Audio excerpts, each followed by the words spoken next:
स्मिरान्तस्य ज्ञानञ्जनशलाकया चक्षुरुन्मिलितं येन तस्मै श्रीगुरुवे नमः।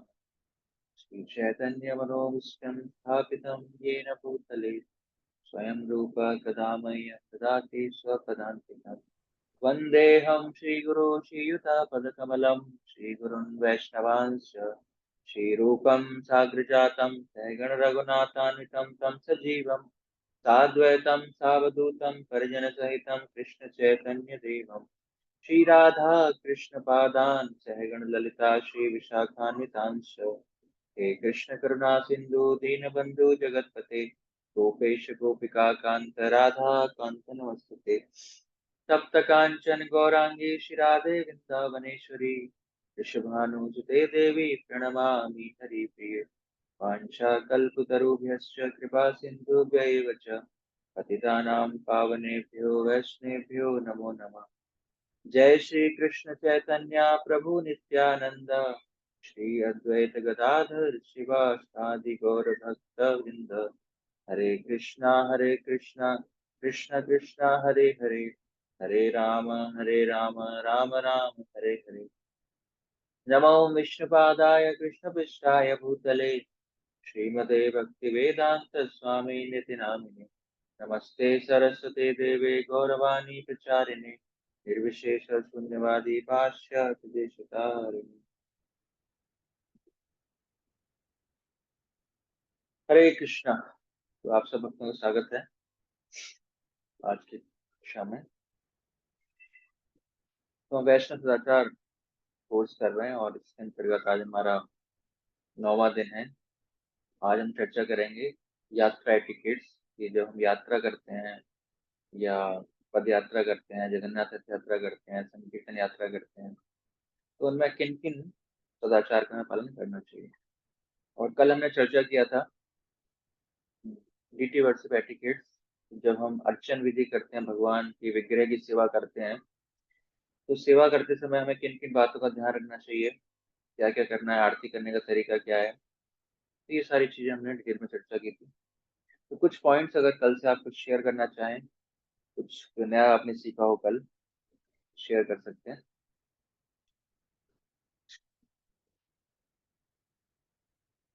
सपना माता जी।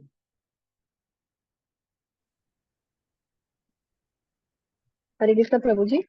एक नई बात मुझे बहुत अच्छी लगी कि हम लोग घर में सिर्फ गौर निताई जी या जगन्नाथ जी, बलदेव जी और सुभद्रा जी के विग्रह रख सकते हैं, राधा कृष्ण जी के नहीं, क्योंकि अगर उन्हें रखना है तो हमें अपने आचार्य और वैष्णवों को पूछना चाहिए। धन्यवाद प्रभु जी। हरे कृष्ण। मानसी माता जी। हरे कृष्ण प्रभु जी मेरा भी सेम था। एक्चुअल में कल मैंने पूछा भी था ठाकुर जी के लिए, तो मेरा भी सेम ही था जो सपना माता जी ने पूछ लिया। हरे कृष्णा। ठीक है, थैंक यू। विजय लक्ष्मी माता जी।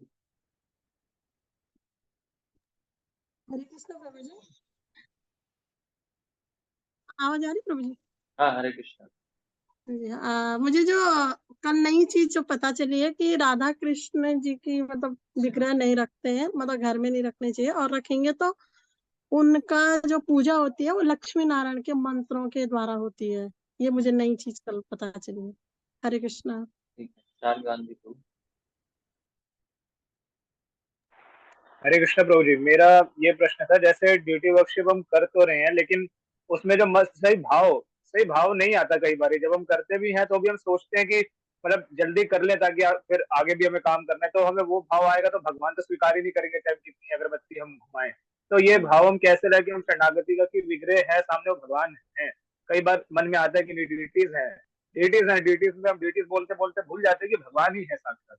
हम बोले भगवान की ड्यूटीज है, नहीं भगवान ही है। तो इससे मतलब कैसे हम इस भावना को ला सकते हैं ड्यूटी वर्कशिप करते हुए, ये मेरा प्रश्न था।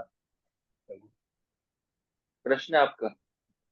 हम एक्चुअली श्रवण कीर्तन इसीलिए हम जब भी डीटी वर्शिप करते हैं, that always will be followed by कीर्तन। तो हम कीर्तन करते हैं, जितना हम भागवत विधि का पालन करेंगे उतना हम डीटी विग्रह में ध्यान लगा पाएंगे, जितना हम श्रवण करें। ठीक है जी प्रभु जी। और मेरा एक और प्रश्न था, जैसे तो yes, मेरा प्रश्न ये भी था कि जैसे प्रभुपाद जी के ड्यूटीज है, तो वो प्रभुपाद जी ड्यूटीज हम अन्य वैष्णवों को हम दे सकते हैं, जैसे कि अपने पास हम रख सकते हैं वैसे, मतलब कभी भागवतम लेक्चर सुन रहे हैं तो साथ मतलब ऑल्टर में है प्रभुपाद जी ड्यूटीज भी हो, जैसे सिरामिक ड्यूटीज हैं या जो भी इस्कॉन उज्जैन ऑल्टर है तो छोटे वाले तो रख सकते हैं प्रभु। हाँ रख सकते हैं, कोई दिक्कत नहीं, सेवा करनी पड़ेगी, रख सकते हैं। जी जी प्रभु। प्रियंका माता जी, सॉरी। हरे कृष्णा प्रभु जी, मेरा प्रश्न है। यस। हाँ जी। तो मुझे आपने कल फास्टिंग के बारे में बताया था, तो उसमें विष्णु तत्व के लिए एकादशी की तरह और श्रीमती राधा रानी का टिल 12 PM और फिर आचार्य गणों का बताया था, तो उसमें मुझे कंफ्यूजन है क्योंकि कई बार आचार्य गणों का भी जैसे 12 PM तक तो निर्जला और उसके बाद फिर एकादशी प्रसादम ले सकते हैं ऐसा बताते हैं, तो नहीं, आप प्लीज उसे क्लैरिफाई कर दो। हाँ जितने भी आचार्य हैं, आचार्य पर हम 12 बजे तक फास्टिंग करते हैं, कंप्लीट फास्टिंग, और उसके बाद हम अन्न लेते हैं। अब बताओ कौन से आचार्य के पे हमने एकादशी रखा है? तो जी मैंने तो 2-3 कर लिए ऐसे, हैं? 2-3 व्रत मैंने ऐसे कर लिए जिसमें 12 बजे तक निर्जला और फिर एकादशी प्रसादम। नहीं नहीं, हमें अन्न ग्रहण करना चाहिए। और आचार्य मैंने बताया आपको कौन कौन आचार्य हैं, कौन कौन जितने आचार्य भी पे हमारे षड षड गोस्वामी हुए। नहीं, उन पे हम फास्टिंग नहीं करते। और मैंने कल बताए थे, है ना, 4 आचार्य हैं हमारे। श्रील प्रभुपाद, उनके गुरु महाराज भक्ति सिद्धांत सरस्वती ठाकुर, उनके गुरु महाराज गौर किशोर दास जी महाराज, उनके गुरु महाराज भक्ति विनोद ठाकुर। तो इन 4 आचार्यों के आविर्भाव हैं, तिरुभाव हैं, 8 डेट। तो उनमें हम अन्न ग्रहण कर सकते हैं, राधा रानी के पे भी अन्न ग्रहण कर सकते हैं। बाकी जो विष्णु तत्व हैं उन पर जब फास्टिंग करते हैं हम, तो फिर हमें एकादशी वाला व्रत लेना पड़ता है। जैसे जन्माष्टमी है, रामनवमी है, नरसिंह चतुर्दशी है, नित्यानंद चतुर्दशी है, पौष पूर्णिमा है, अद्वैताचार्य का प्राकट्य दिवस है। प्रमुख रूप से हम यही मनाते हैं।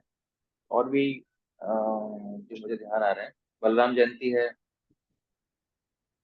पंच तत्व में प्रभु जी एकादशी की तरह। पंच तत्वों में एकादशी जो विष्णु तत्व हैं, जैसे अद्वैत आचार्य में विष्णु तत्व हैं, नित्यानंद प्रभु विष्णु तत्व हैं, गौरांग महाप्रभु विष्णु तत्व हैं, तो उन पे हम मनाते हैं। अगर श्रीवास आचार्य का हम सेलिब्रेट ऐसे करते नहीं है, लेकिन करना चाहें तो हम फास्ट कर सकते हैं 12 बजे तक, उसके बाद अन्न खा सकते हैं। वो नारद मुनि के अवतार। ठीक है प्रभु जी, थैंक यू प्रभु जी। माया माता जी।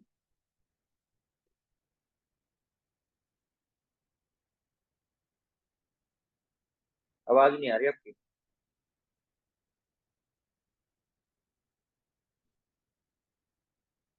प्रदीप प्रभु। हरे कृष्णा प्रभु जी, दंडवत प्रणाम। हरे कृष्ण। प्रभु जी, वो कल आपने थोड़ा एक्सप्लेन तो किया था वैसे कि ना आरती से पहले भोग लगाना चाहिए भगवान को, और 2 टाइम आरती करनी चाहिए, सुबह और शाम को। हम्म। तो एक क्वेरी था कि मंदिर में जो वो भोग लगता है वो आरती के बाद लगता है आई सपोज, क्योंकि वो गुरु आरती होती है, उसके बाद आधे घंटे के लिए वो पट बंद होते हैं जब भोग लगता है। प्रभु जी, मंदिर में जब भी भोग लगता है उसके बाद आरती होती है, और वो गुरु पूजा होती है, भगवान की आरती नहीं है, गुरु पूजा है। अच्छा। और जब भोग लगता है 8 बजे, उसके बाद आरती होती है। जब भी आप अगर मंदिर में आए हो तो आपने देखा होगा, अब आरती के बाद दर्शन खुलते हैं, सॉरी भोग के बाद दर्शन खुलते हैं, 8:30 पे आरती होती है। तो गाते नहीं है उस समय क्योंकि क्लास चल रही होती है, लेकिन अंदर ऑल्टर में पुष्प की और चामड़ से धूप की तो सब आरती होती है। ओके। तो जैसे कि अगर हम घर में वो श्रृंगार आरती करते हैं भगवान का, तो भोग लगा के करना चाहिए हमको। श्रृंगार आरती अलग चीज है, श्रृंगार आरती चल चीज है, लेकिन जो अलग अलग आरतियां हैं, जैसे सुबह एडिस मंगल आरती कर रहे हो, या फिर दोपहर में आप भोग आरती कर रहे हो, या फिर शाम को आप संध्या आरती कर रहे हो, उसमें टाइम भोग लगाना चाहिए। ओके ओके, ठीक है प्रभु जी, ठीक है प्रभु जी, थैंक यू। हरे कृष्ण। तो सबका हो गया। विजयलक्ष्मी माता जी आप। ठीक। एक बार प्रभुपाद जी ने अपने शिष्यों से पूछा कि जो विग्रह हैं जिनकी हम सेवा करते हैं, तो विग्रह के कौन से भाग में भगवान रहते हैं। समझ आया प्रश्न? भगवान प्रभुपाद जी ने अपने शिष्यों से पूछा कि विग्रह के कौन से अंग में, कौन से भाग में भगवान निवास करते हैं। कोई बताना चाहेगा क्या आंसर है इसका, क्या बताया? भगवान विग्रह के कौन से अंग में, कौन से भाग में निवास करते हैं? सुमंत सिंह प्रभु। हरे कृष्णा गुरु जी, वो विग्रह हैं, भगवान के साक्षात रूप हैं, तो पूर्ण रूप से हर अंग में भगवान ही रहेंगे। हर अंग में भगवान है, नाक में, कान में, हाथ हाँ में, हर अंग में भगवान है। हाँ, क्योंकि क्योंकि वो प्रभुपाद जी कहते हैं कि वो इन भगवान तो सारी इंद्रियों से पूर्ण है। वो नाक से भी खा सकते हैं, हाथ से भी खा सकते हैं, पाँव से भी खा सकते हैं, पाँव से देख भी सकते हैं। नहीं, मेरा तो प्रश्न ये है कि भगवान विग्रह के कौन से अंग में निवास करते हैं? ये पर्टिकुलर हरे कृष्णा प्रभु जी। आपको नहीं बताना। तो प्रभु जी, तो फिर तो भगवान जी फिर हाँ, और कोई जहाँ तक बताना चाहेगा? आंखों में।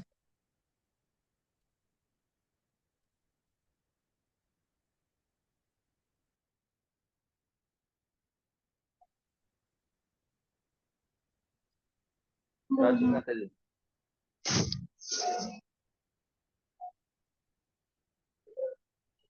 आप कुछ बोलना चाहेंगे प्राची? नहीं प्रभु जी। अच्छा, विजय लक्ष्मी माता जी। आंखों में। आंखों में, बहुत अच्छा होता है। और कोई बताना चाहेगा?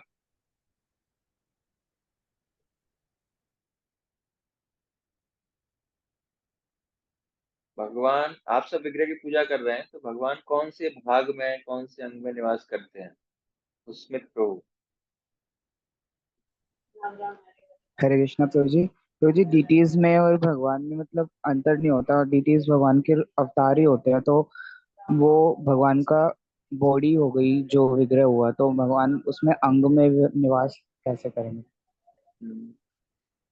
मुकेश माता जी, अब बताइए। आवाज नहीं आ रही आपकी।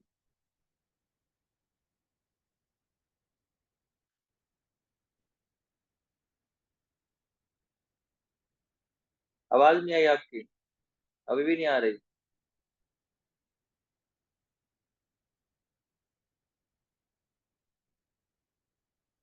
अब बोलिए।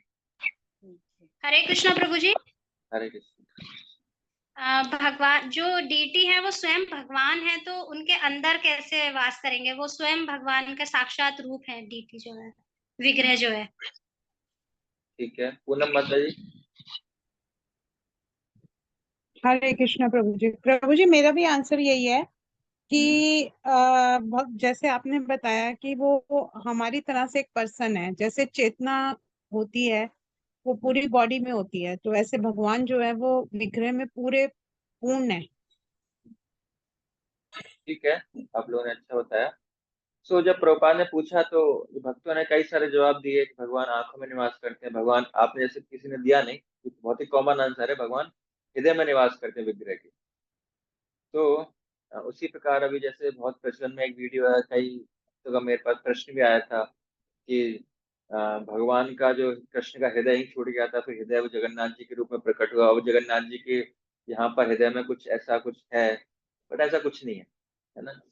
तो भगवान ने कलयुग में अपने अर्च विग्रह के रूप में अवतार लिया है, क्योंकि हमारी इतनी योग्यता नहीं कि हम भगवान की सेवा कर पाए गोलोक धाम में। तो भगवान ने कलयुग में क्या किया, अपने अर्च विग्रह के रूप में अवतार लिया है कि हम उनकी सेवा कर पाए। तो भगवान में और अर्च विग्रह में कोई अंतर नहीं है, वो साक्षात भगवान ही है। तो ऐसा नहीं उनके अंदर भगवान को डाला गया है तब वो भगवान हो गए, नहीं, वो भगवान ही है। तो उनमें कोई अंतर नहीं है, विग्रह में और साक्षात भगवान में कोई अंतर नहीं है, और हमें साक्षात भगवान के रूप में ही उनकी सेवा करनी चाहिए। तो ये हमने अर्च विग्रह के रूप में चर्चा किया था। आज हम चर्चा करने जा रहे हैं यात्रा के विषय में। जो हम यात्रा करते हैं, पवित्र स्थानों पर धाम यात्रा करते हैं, तो वहां पर हमें किन चीजों का ध्यान रखना चाहिए, क्या एटिकेट्स, क्या सदाचार का पालन करना चाहिए, उनको हम जानेंगे। तो पवित्र स्थलों के दर्शनों के लिए आज की यात्रा वैष्णव के जीवन की एक अतिशय महत्वपूर्ण और सदा स्मृति में रहने वाली उत्साही अवसर है। तो जब हम धाम यात्रा करते हैं या जब भक्त पहली बार कभी यात्रा में जाता है, तो उसके लिए वो लाइफ लॉन्ग कभी न भूलने वाली यात्रा बन जाती है। जब वो पहली बार भक्तों के साथ जाता है और अपना अनुभव शेयर करता है, तो उसे लगता है कि नहीं, पहली बार में पता नहीं कहाँ आ गया, है ना। अभी तक मैं भौतिक संसार में था, यात्रा में आगे लगता है मैं इतने दिनों तक कभी आध्यात्मिक जगत का मैंने आनंद लिया।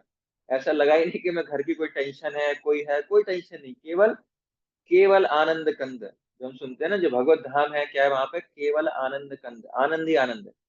उसी प्रकार जब हम यात्रा में जाते हैं, तो हमें वो यात्राएं हमेशा याद रहती हैं और मन करता है दोबारा यात्रा का आयोजन कब किया जाएगा।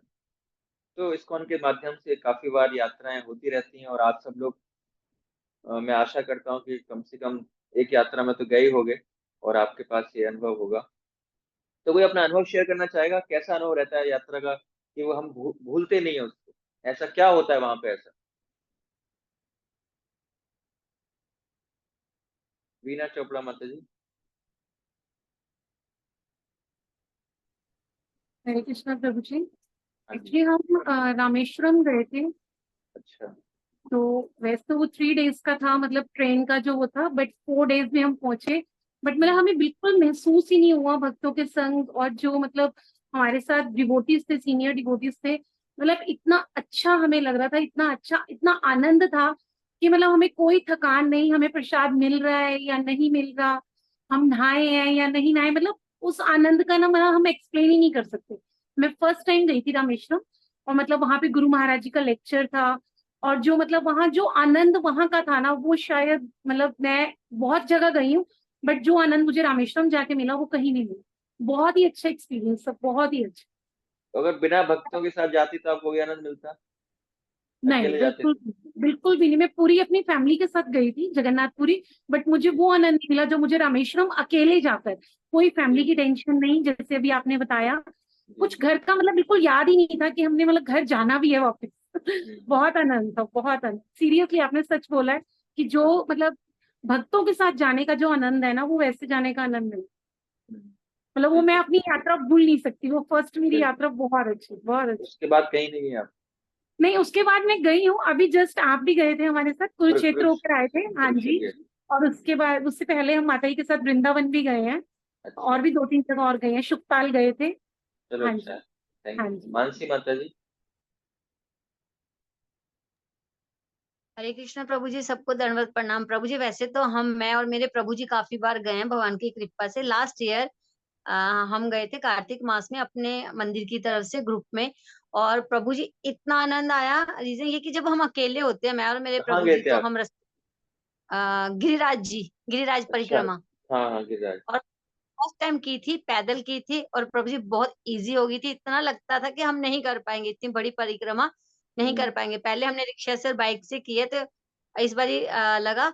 और माता जी ने हमें अंदर अंदर से करवाई, एक नया मतलब बिल्कुल गिरिराज जी के पास साथ साथ करवाई, और उन्होंने हमें ज्ञान दिया, बहुत सारी चीजें बताई जो हमें पता नहीं थी, जो बुकों में पढ़ते हैं और भूल जाते हैं।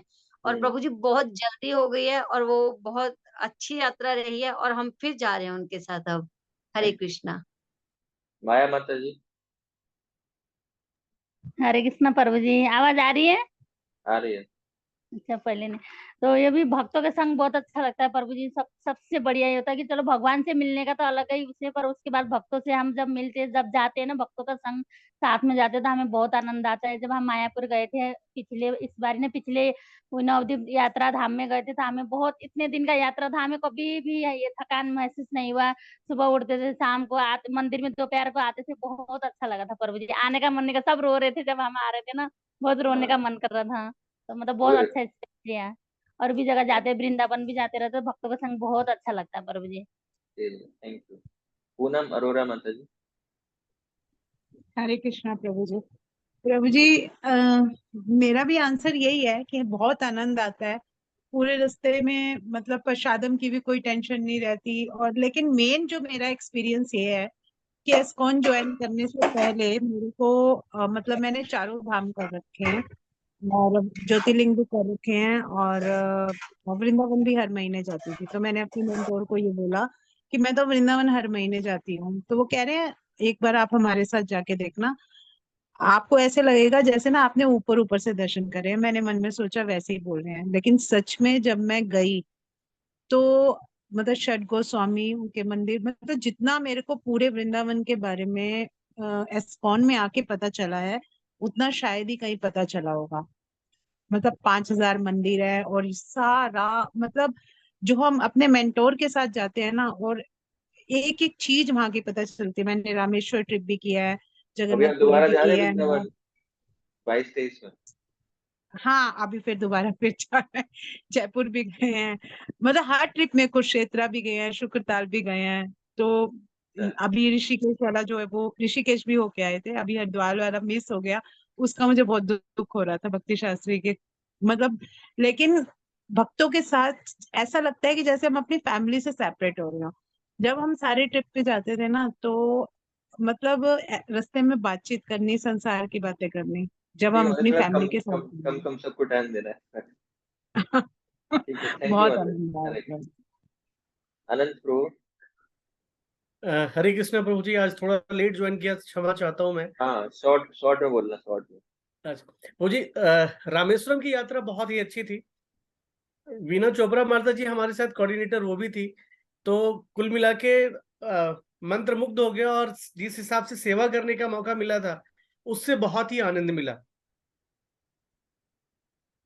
तपस्या सेवा। विजयलक्ष्मी माता जी।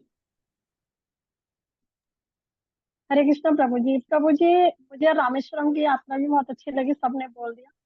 नहीं, हम मायापुर हम के, यहाँ पर रामेश्वरम यात्रा नहीं डिस्कस कर रहे हैं, हम यात्रा हाँ, डिस्कस कर रहे हैं। कोई भी यात्रा बनना बता जब सकते हैं। जब यात्रा में जाते हैं ना तो सबसे पहले तो मतलब दे आंखों के एक्सरसाइज से अच्छा लगता है कानों का एक्सरसाइज, मतलब श्रवण, वहाँ के बारे में पता होता है। अभी जब हम जयपुर गए थे तो जयपुर में मुझे नहीं पता था कि गोपीनाथ जी घड़ी पहनते हैं और वो चलती है, तो वो होता है, या गोविंद देव।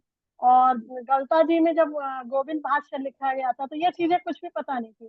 तो हमें जो हमारे वो मेंटोर जी वहां लेके गए थे तो बड़ा मतलब काफी चीजें नॉलेज हो जाती है। वैसे ही वृंदावन में भी गए तो उसका भी कैसे मतलब गोवर्धन को उठाया गया, या जो सत गोस्वामी थे उन्होंने विग्रहों की कैसे कैसे ढूंढ की, जैसे गोविंद।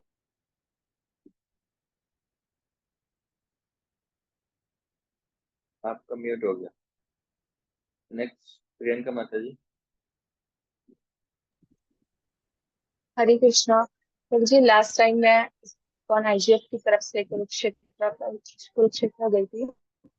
तो मुझे सच में बहुत अच्छा लगा। साथ में भक्तों के साथ रहना, सीनियर भक्तों के साथ रहना, उनका हर हर चीज में हर इंद्रियों को वो कैसे उपयोग में लाते हैं हमारी, कि भगवान को देखना कैसे, आपको दर्शन कैसे करने हैं, फिर प्रसाद कैसे पाना है, और फिर साथ में फिर रियलाइजेशन शेयर करते हैं तब सब भक्त मिलकर। उसके बाद साथ में सारी एक्टिविटीज, कीर्तन करते हुए जाना, एक एक चीज मतलब कुछ भी वेस्ट नहीं। जपा साथ में करना और प्रसादम साथ में करना। और फिर प्रभु जी मैंने देखा कि फैमिली के साथ अगर जाते हैं तो उसमें मम्मी कह रही होती है बेटा इधर नहीं जाना, ये नहीं करना, वो नहीं करना। लेकिन भक्त के साथ जाते हैं तो पूरा फ्रीडम रहता है, कुछ भी करो, कहीं पे भी घूमो, पूरा आनंद रहता है। तो काफी अच्छा लगा मुझे भक्तों के साथ। अभी दोबारा वृंदावन जा रहे हैं गुरु के पास से। तो कुंजन माता जी।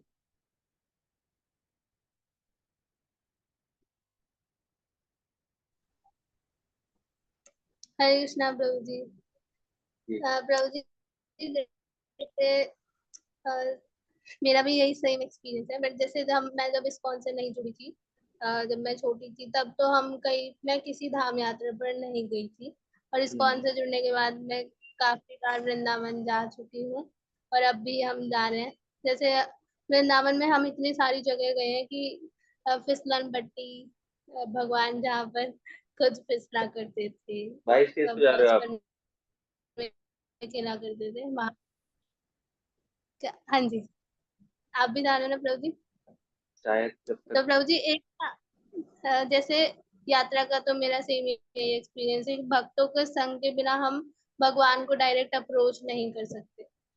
और जैसे प्रभु जी एक क्वेश्चन था जो आपने कल पीडीएफ शेयर किया था कि हम कितने श्लोकास हैं, उसमें आपने श्रीमद् भागवतम के जैसे 18,000 वर्सेस हैं टोटल, आपने लेकिन 14,000 कर रहे हैं।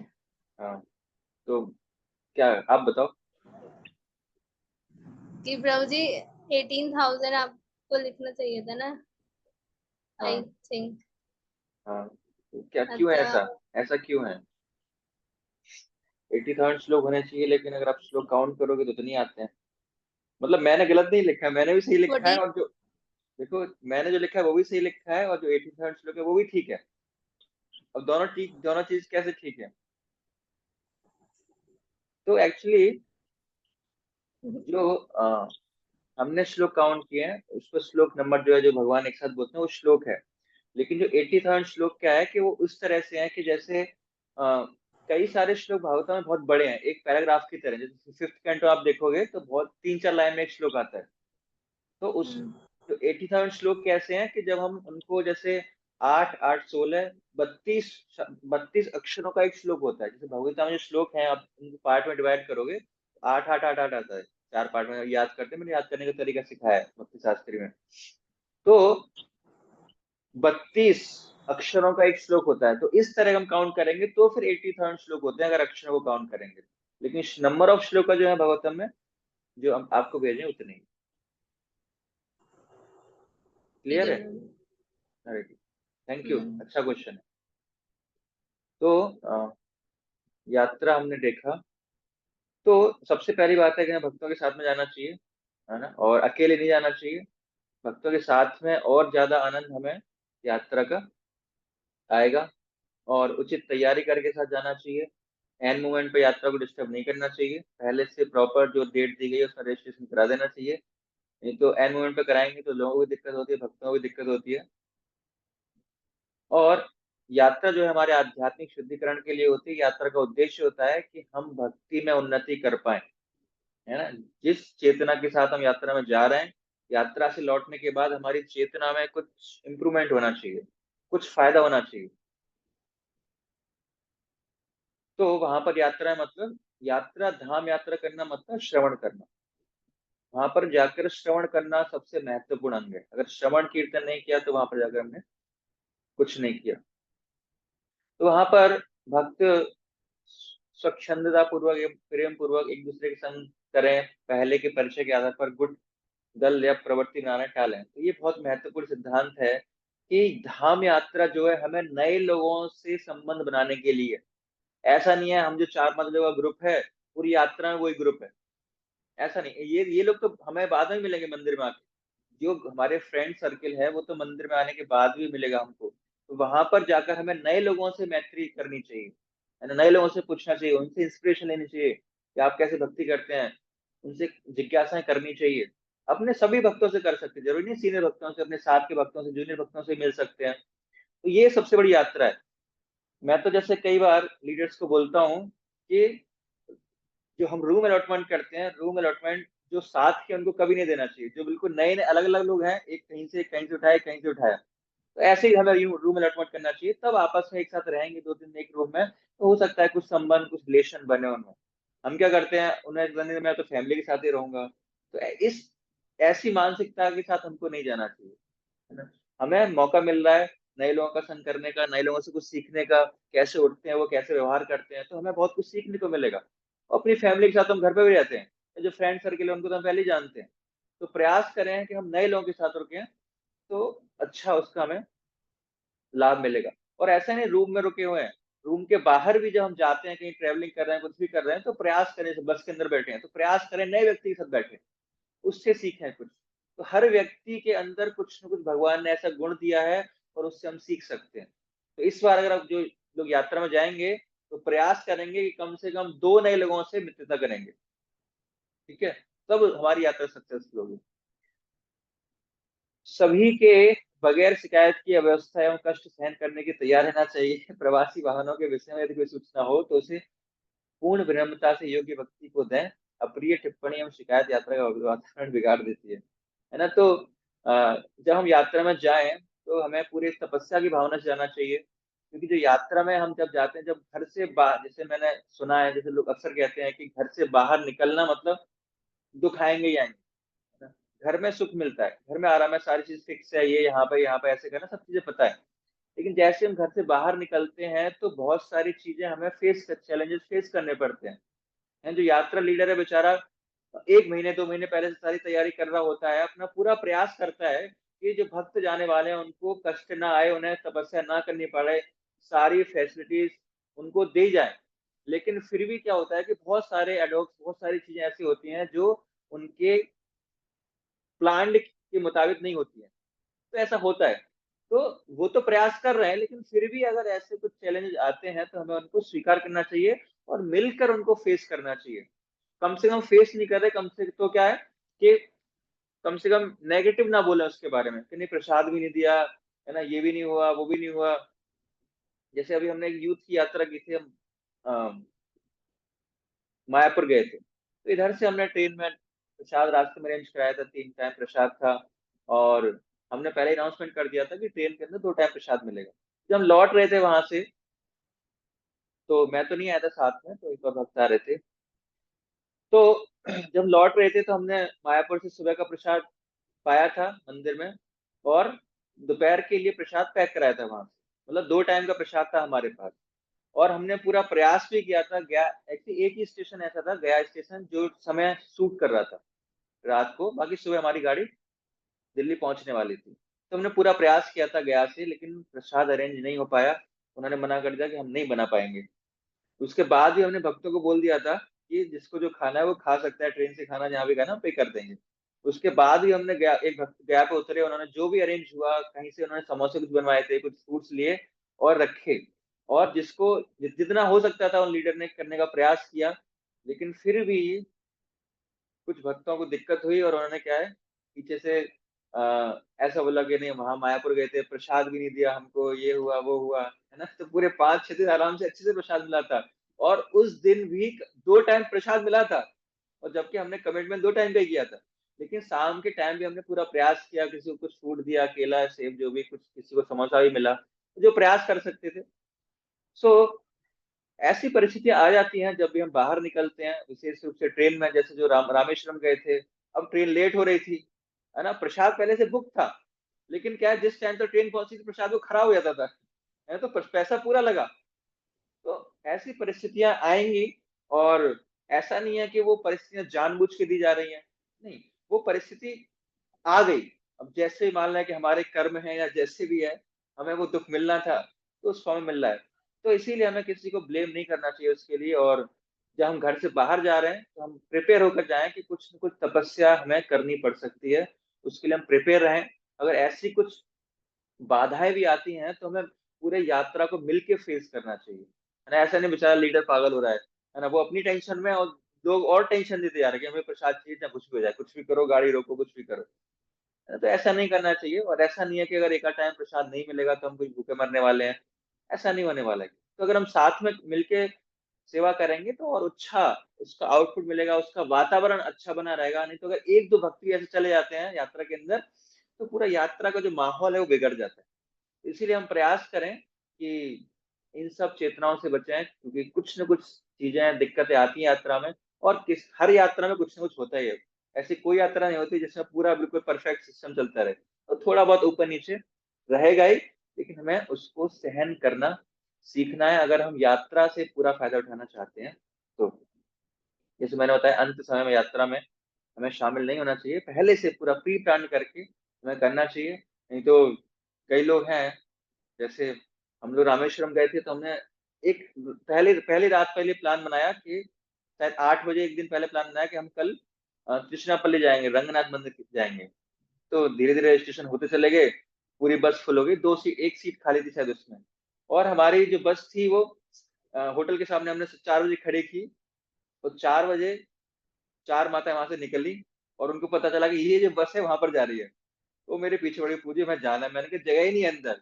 तो कहने पूजी हम नीचे बैठ के चले जाएंगे, है ना। वो नहीं मानी, लेकिन फिर भी पूरे रास्ते भर वो बीच में बैठे हैं, फिर कोई ट्रेन में, मतलब ऐसे बाकी भक्तों को दिक्कत होती है कि, है ना, वो तो उन्होंने तो एडजस्ट कर लिया क्योंकि उनको जाना था, लेकिन बाकी भक्त एडजस्ट नहीं करना चाहते, तो बाकी भक्तों को भी दिक्कत होती है। तो इसीलिए हमें प्रयास करना चाहिए कि बिफोर टाइम रजिस्ट्रेशन करा दें और एंड टाइम पे हम दूसरे भक्तों को दिक्कत ना दें, अच्छा रहेगा। और सबसे अच्छी बात यह है कि यात्रा के लिए हम किसी के ऐसे व्यक्ति की सिफारिश ना करें जो भक्त नहीं है और बिल्कुल नया है, प्रामाणिक नहीं है, 4 नियमों का भी पालन नहीं करता है ना, सुबह ढूंढते उसे चाय चाहिए, है ना, या किसी बाहर जाके कहीं सिगरेट स्मोकिंग कर रहा है, तो बिल्कुल भी ऐसे लोगों को हमें मौका नहीं देना चाहिए। ऐसे प्रचार की यात्रा नहीं है, ऐसे नए भक्तों के लिए मंदिरों में प्रोग्राम होता है। ये जो यात्रा है एक विशेष समुदाय के लिए होती है, और एक लाइक माइंडेड पीपल जिसको कहते हैं इंग्लिश में, कि एक विशेष कैटेगरी के लोगों के लिए, और वो साथ में मिलकर भक्ति करेंगे तो अच्छा रहेगा। नए लोग जाएंगे तो वो आपके लिए भी सिरदर्दी होगी, उनकी डिमांड्स होंगी, और सबसे ज्यादा दिक्कत भी उनको आएगी यात्रा में। अगर कुछ तपस्या होगी तो सबसे पहले कंप्लेंट वही करेंगे, तो इसीलिए ऐसे लोगों को हमें यात्रा में ले जाने से अवॉइड करना चाहिए। पूरी यात्रा का पूरा खराब कर देंगे पूरी यात्रा को। और वहां पर हमें एक दूसरे की मदद करना चाहिए, सेवा करने का मौका हमें लेना चाहिए। जैसे मान लो हम बस से जाते हैं, तो जैसे मैं कई बार कहता हूँ, हमारा तपस्या का मूड रहना चाहिए, है ना, हमें पीछे की सीट से बैठना स्टार्ट करना चाहिए, और हम क्या करते हैं, आगे की सीट से बैठना स्टार्ट करते हैं। अगर हमारे अंदर तपस्या का भाव है, सेवा का भाव है कि हमें दूसरे लोगों की सेवा करनी है, कि मैं कष्ट सहूंगा, मैं पीछे की सीट पे बैठूंगा, बाकी भक्तों को कष्ट न सहन करना पड़े, तो पहले से हम पीछे जाके बैठ जाएं, और आगे हम और भक्तों को मौका दें सेवा करने का। अनटिल अनलेस आपकी कोई हेल्थ प्रॉब्लम नहीं है, कुछ बैक पेन या कुछ नहीं है, तो हमें पीछे से बैठना चाहिए। अगर विशेष रूप से अगर हम यंग है, 30-40 साल तक हैं, तो हमें पीछे से ही बैठना स्टार्ट करना चाहिए, और आगे अन्य भक्तों को हमें मौका देना चाहिए। और अगर बाई चांस, जैसे कई बार क्या होता है कि भक्त नहीं मानते, बस फुल रहते, तो भी नहीं, हमें जाना ही जाना है, अब बेचारा ये नहीं सोचना कि ये सबसे लास्ट में आया तो ये खड़ा ही हो जाएगा पूरे घंटे, 3 घंटे वृंदावन तक खड़ा ही जाएगा क्योंकि इसने लास्ट में रजिस्ट्रेशन किया है। तो ये उसकी भावना है, लेकिन हमारी भावना क्या रहनी चाहिए, कोई दिक्कत नहीं, अब आ गए, इनका मूड था, तो कम से कम कभी आप बैठ गए सीट पे, कभी उनको बिठा लिया, वो आप खड़े हो गए, क्योंकि बैठे बैठे भी हम थक जाते हैं, हम बैठ भी नहीं सकते 3 घंटे, हमें खड़े होना ही है, तो क्यों ना 1 घंटे खड़े हो गए, थोड़ा कीर्तन कर लिया, बाकी भक्त को बिठा दिया, तो उनको भी ऐसा नहीं फील होना चाहिए कि पता नहीं मैंने गलती कर दी, कि 3 घंटे तक एक व्यक्ति बस के अंदर ऐसा नहीं था इसने झूठे कोई पूछा हो मुझसे कि प्लीज थोड़ी बैठ जाइए, तो उनका अनुभव खराब रहेगा भक्तों के साथ। भले ही वो चले गए वृंदावन, लेकिन वो हमेशा उनके हृदय में वो चीज रहेगी कि मैं 3 घंटे बस में खड़ा रहा, एक व्यक्ति ऐसा नहीं आया सामने से जिसने कहा प्रभु जी थोड़ा बैठ जाइए मेरी सीट पर। तो ऐसा हमें उदार हृदय होना चाहिए, और ऐसा नहीं हम आधे घंटे खड़े होके हमारे पैर टूटने वाला है, ऐसा कुछ नहीं होने वाला। अगर 15-15 मिनट के लिए भी 10 वक्त खड़े हो जाएंगे तो 3 घंटे के लिए वो बैठ सकता है। तो उस मानसिकता से हमको सोचना चाहिए, तो ऐसा नहीं कोई व्यक्ति खड़ा जा रहा है तो उसको खड़ा ही होने देना है, तो हमें मौका देना चाहिए, और सबको मिल बांट कर सेवा हमें करनी चाहिए, क्योंकि हम यात्रा में जा रहे हैं, सेवा के माध्यम से जा रहे हैं, तो हमें सेवा का मूड रहना चाहिए कि दूसरे भक्तों को कष्ट नहीं मिलना है, वो सारे कष्ट मैं अपने ऊपर सहूंगा। तपस्या का भाव हमारे अंदर रहना चाहिए। धामवासी हैं, उनसे हमें ना तो मित्रता करनी है ना शत्रुता करनी है, तो जो धामवासी से डीलिंग करते समय बहुत ही विशेष रूप से ध्यान रखना चाहिए कि किसी भी एक्टिविटी से हमारी वो जो लोग हैं वो परेशान नहीं होने चाहिए, दुखी नहीं होने चाहिए। अगर आपको लोकल ट्रेवलिंग करनी है और लड़ाई झगड़ा नहीं करना ऑटो वाले से, जो भी आप बातचीत करके जाइए, लड़ाई झगड़ा करने की आवश्यकता उनसे नहीं है। वो धामवासी हमसे श्रेष्ठ है, उन्होंने धाम में जन्म लिया है। और विशेष रूप से जब हम धाम यात्रा में जा रहे हैं तो जो शेड्यूल है, जो बनाया गया है किस किस मंदिर में जाना है, तो उसी शेड्यूल को हमें फॉलो करना चाहिए। अलग से अपना शेड्यूल ना बनाना चाहिए, कि अगर हम अलग से बनाएंगे तो जो धाम यात्रा का आनंद है, जो आध्यात्मिक चेतना है, उसको हम विकसित नहीं कर पाएंगे। इससे तो फिर हम अलग ही आ जाते, है ना। कई भक्त क्या करते हैं कि चलो भाई रहना खाना हमें मिल रहा है वहां पर, और अपना शेड्यूल हम अलग बना लेंगे वहां पे, है ना। हमें रहना खाना हमें मिलता नहीं अलग से, तो यात्रा में रहना खाना हमारा हो जाएगा, प्रसाद मिलता नहीं अलग से, कौन बनाएगा, और शेड्यूल हम अपनी तरफ से घूमेंगे। तो ऐसा नहीं करना चाहिए हमको, है ना? अगर ऐसे करना है तो हम अलग जाए तो अच्छा है। हमें, अगर हम यात्रा के साथ जा रहे हैं तो यात्रा के साथ ही जीना मरना है ना। जीना यात्रा के साथ, मरना यात्रा के साथ, चाहे वो जहाँ जा रहे हैं, हमें उसी भावना से और उसी स्थान पर ऐसे ही हमें जाना चाहिए। तो ये कुछ यात्रा के नियम थे। और जब हम पवित्र तीर्थ स्थलों पर जाते हैं तो 10 धाम अपराध होते हैं, जिस प्रकार 10 नाम अपराध हैं, उसी प्रकार 10 प्रकार के धाम अपराध भी होते हैं, तो उनसे हमें बचकर रहना चाहिए। तो पहला है जो तीर्थ स्थानों के महत्व को प्रकट करने वाले जो गुरु हैं उनकी अवज्ञा करना, अपमान करना, ये अपराध है। वहां पर जाकर ऐसे मानना कि पवित्र स्थान जो है अनित्य है, ये नित्य नहीं है, भौतिक मानना उनको। तीर्थ स्थान पर रहने वाले लोगों को अथवा वहां पर आए हुए यात्रियों पर जोर जबरदस्ती करके उन्हें सामान्य सांसारिक व्यक्ति मानना, तो वो सांसारिक व्यक्ति नहीं है, भगवान के भक्त हैं, तो उन्हें उचित हमें सम्मान देना चाहिए। पवित्र तीर्थ स्थान में रहते समय सांसारिक कार्य करना, तो वहां पर हम तीर्थ स्थान में जा रहे हैं आध्यात्मिक चेतना डेवलप करने के लिए, तो हमें आध्यात्मिक कार्य ही करने हैं। वहां पर ऐसा कोई कार्य नहीं करना जो भौतिक कार्य है, जो हमें कृष्ण को विस्मरण कराए, कृष्ण को भुलाए। वहां पर हमें वैसे ही कार्य करने हैं केवल जो हमें कृष्ण का स्मरण कराते हैं। तो इसी प्रकार के हमें कार्य वहां पर करने चाहिए। मूर्ति पूजा अथवा पवित्र नाम जप का व्यापार करना अथवा उसके माध्यम से धन कमाना, है ना, तो धाम यात्रा में ऐसा नहीं करना चाहिए हमको। धाम में जाने के बाद कि हम कुछ बिजनेस वहां पर कर रहे हैं, ऐसा नहीं करना चाहिए, अपराध है। पवित्र तीर्थ स्थान किसी भौतिक राज्य अथवा प्रदेश का हिस्सा है, ऐसा विचार करना या भगवान के धाम को अन्य देवताओं से संबंधित तीर्थ स्थानों के समान समझना या पवित्र तीर्थ स्थान के क्षेत्र को मापने का प्रयास करना, ये तो जैसे ना, ये तो 6 इंच के विग्रह हैं या इतना है, तो नहीं, वो अनलिमिटेड है, इसकी कोई माप नहीं होती धाम की। तीर्थ क्षेत्र में निवास करते समय पाप कृत्य करना, है ना, पाप तो बिल्कुल करना ही नहीं है वहां पर। इस प्रकार हम धाम में जाते हैं तो कोई अच्छा कार्य करते हैं, भक्ति का अंग करते हैं, तो उसका हमें लाखों गुना लाभ मिलता है। लेकिन अगर पाप में ही कार्य करेंगे तो उसका भी लाखों गुना रिएक्शन हमको मिलेगा। और विशेष रूप से अगर हम वृंदावन जा रहे हैं तो हमें विशेष रूप से ध्यान रखना चाहिए कि वृंदावन, जैसे मैंने बताया कि राधा कृष्ण की वर्शिप में बहुत सारे रूल्स एंड रेगुलेशन होते हैं, उसी प्रकार वृंदावन धाम में जाएं तो वहां पर कृपा भी ज्यादा मिलती है, लेकिन बहुत खतरा भी है वहां पर। इसीलिए मायापुर क्या है, वो अदर धाम है, वहां पर चैतन्य महाप्रभु अपराध नहीं लेते। तो मायापुर धाम में हम थोड़े बहुत अपराध होंगे तो माफ हो जाएंगे, जगन्नाथपुर में माफ हो जाएंगे। लेकिन विशेष रूप से अगर हम वृंदावन जा रहे हैं तो पूरी चेतना को डेवलप करना चाहिए, केवल और केवल मुझे कृष्ण का ही स्मरण करना है, कृष्ण का ही चिंतन करना है, ऐसे ही कार्य करने हैं केवल भक्ति कर पाऊं। इसीलिए हमें वृंदावन जितना कम से कम हो पाए उतने दिन ही जाना चाहिए। ज्यादा जाएंगे हम, ज्यादा दिन अगर रहेंगे तो हम उसको लाइटली लेंगे, चीप लेंगे, फ्रेंडली हो जाएंगे वहां उस व्यवहार के प्रति, और हम धाम अपराध करेंगे। इसीलिए हम कम समय के लिए जाएं, उसको पूरा हमें यूटिलाइजेशन करना चाहिए वृंदावन का। वृंदावन तथा नवद्वीप अभिन्न है ये मानना, सॉरी भिन्न है ये मानना। वृंदावन नवद्वीप क्या है, वो अभिन्न है, दोनों में कोई फर्क नहीं है। अगर हम फर्क मान रहे हैं दोनों में तो एक अपराध है। तीर्थ स्थलों के महत्व बताने वाले शास्त्रों की निंदा करना, है ना, कि जो शास्त्र तीर्थ स्थलों का महत्व बताते हैं उनकी निंदा करना कि नहीं काल्पनिक शास्त्र हैं। अश्रद्धा से तीर्थ स्थान के महत्व को काल्पनिक समझना, जो उसका महत्व है उसको काल्पनिक हमको समझना है, तो वो एक अपराध है। तो यात्रा करते समय हमें इन सब चीजों का ध्यान रखना चाहिए। किसी कोई प्रश्न है यात्रा से संबंधित?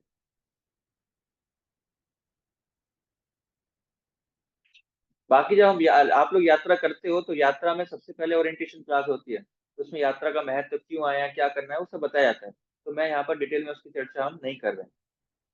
माया शर्मा माता जी।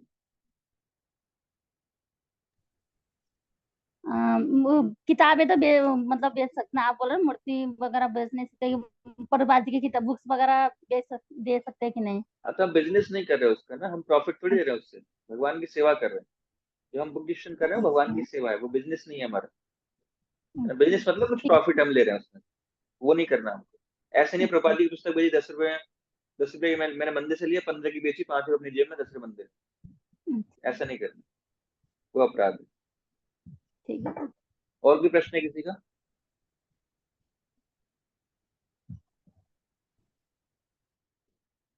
ठीक है, तो अभी हम आगे बढ़ते हैं। तो यात्रा, अब यह शोभा यात्रा या हरिनाम संकीर्तन है ना, या फिर हम संकीर्तन निकालते हैं, तो उसमें हमें किन चीजों का ध्यान रखना चाहिए। तो हमारा जो आचरण है सामान्य व्यक्ति की तरह होना चाहिए, और हमेशा हमें ध्यान रखना चाहिए कि हम अंतरराष्ट्रीय कृष्ण भावनामृत संघ इस्कॉन का प्रतिनिधित्व कर रहे हैं, हम उसको रिप्रेजेंट कर रहे हैं।